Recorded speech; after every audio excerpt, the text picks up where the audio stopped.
నందు ప్రియమైన సహోదరి సహోదరులకు యేసుక్రీస్తు నామములో శుభములు. దేవుని యొక్క నూతనమైన కృప మీకు కలుగునుగాక. ఈరోజు దేవుడు మనకిచ్చిన మాట యోహాను సువార్త 3వ అధ్యాయము 30వ వచనం. ఆయన హెచ్చవలసి ఉన్నది, నేను తగ్గవలసి ఉన్నది.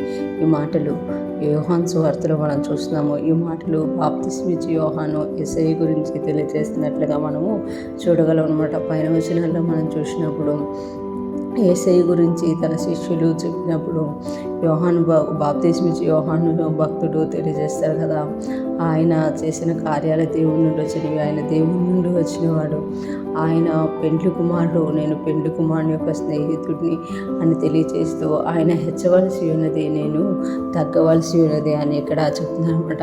ఇక్కడ చూస్తే మనము ఆయన హెచ్చవలసి ఉన్నది.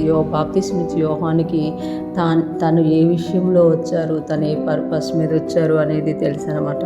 ఆయనకి ఆ యొక్క ఉద్దేశము దేవుడు ఏ విషయంలో పంపించారో తెలుసు కాబట్టి ఆయన యేసయ్య గురించి, యేసయ్య ఎప్పుడు వస్తారా అని ఆయనకి తెలుసు కాబట్టి ఆయన గురించి ఎదురు చూస్తున్నారు. ఎప్పుడైతే ఆయన శిష్యులు వచ్చి యేసయ్య గురించి తెలియచేశారో ఆయన చెప్తున్నారు కదా, ఇక్కడ ఆయన హెచ్చవలసి ఉన్నది, నేను తగ్గవలసి ఉన్నది. అంటే ఆయన హెచ్చుదలకి ఆయన అర్హుడు అని ఇక్కడ తెలియజేస్తున్నమాట. ఎప్పుడైతే బాప్తిస్మిచ్చి యోహాను భక్తుడు తను ఎదురు చూస్తున్న వ్యక్తి వచ్చారో, మనం చాలా సందర్భాల్లో చూస్తాం. బాప్తిస్ము తీసుకోవడానికి యేసయ్య వచ్చినప్పుడు కావచ్చు, ఇంకొకసారి యోహాను భక్తుడు రాస్తారు కదా, యేసయ్య వెళ్తున్నప్పుడు ఇదిగో ఇతనే లోక పాపంలో మోసుకొని పోగురు పిల్ల అని చెప్పినప్పుడు కావచ్చు, ఇంకా ఇంకొక సందర్భంలో కూడా ఈ శిష్యులు వచ్చి అడిగిన సందర్భంలో కూడా యోహాను భక్తుడు అదే తెలియజేస్తారన్నమాట. అంటే పరిసయ్యులు శాస్త్రులు వచ్చి నీవే మెస్సయ్యవా అని అడిగినప్పుడు కూడా ఆయన నేను కాదు, నేను ఒక శబ్దాన్ని మాత్రమే అని తెలియజేస్తారు.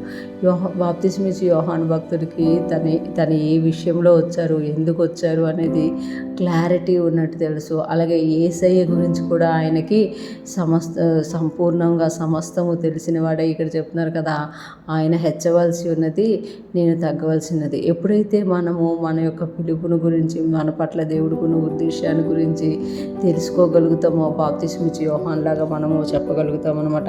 లేకపోతే మన శరీరము ఎప్పుడు కూడా హెచ్చుదలను కోరుకుంటుంది. అంటే నేనే గొప్ప, నేను అన్నీ చేయగలను, నన్ను అందరు గౌరవించాలి, నన్ను అందరు గుర్తించాలి అని కోరుకుంటుంది. అలా కోరుకోవడంలో తప్పలేదు, కానీ ఎదుటి వ్యక్తిని దేవుడు ఏ ఉద్దేశంతో చేశారు అనేది మనకు తెలిసినప్పుడు మనం ఆ వ్యక్తిని గౌరవించే వారంగా ఉంటాం అనమాట. అందుకే ఇక్కడ బాప్తిస్మిచ్చి యోహాను మనకు తెలియజేస్తున్నారు కదా, మన గురించి మనకు తెలిసినప్పుడు, దేవుడు మనల్ని ఏ ఉద్దేశంతో ఈ లోకానికి పంపించారో తెలిసినప్పుడు ఎదుటి వ్యక్తిని మనం గౌరవిస్తాము అని ఇక్కడ తెలియజేస్తున్నారు. అందుకే ఆయన అంటారు కదా, ఆయన హెచ్చవలసి ఉన్నది, నేను తగ్గవలసినది. ఈరోజు నిన్ను నన్ను కూడా దేవుడు ఒక ఉద్దేశంతో చేసుకున్నారు.